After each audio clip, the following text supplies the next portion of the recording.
This is Thai fast food. Use a short time to cook and it is very tasty. I use 300 grams pork belly. Pour sesame oil 1 tablespoon, followed by 1½ tablespoon of fish sauce. Then add ½ teaspoon of salt.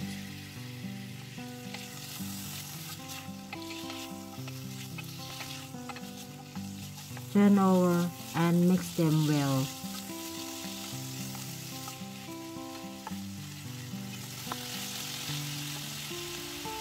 Then add ½ tablespoon of oyster sauce. Turn over a couple of times.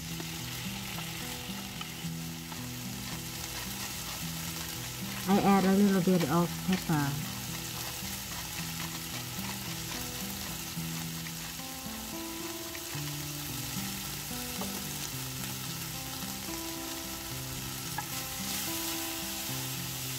Then mix it again.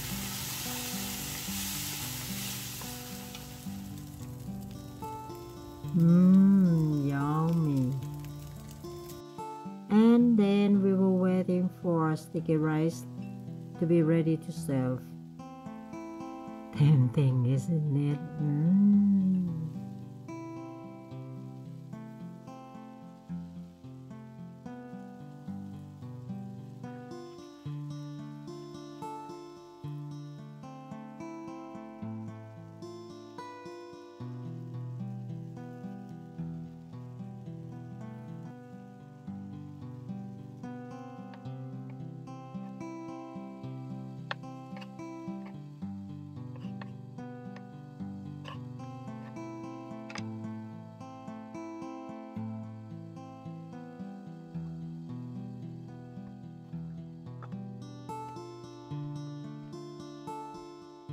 ขอขอบคุณทุกท่านที่สนับสนุนช่องของเรานะคะ Thank you for supporting our channel.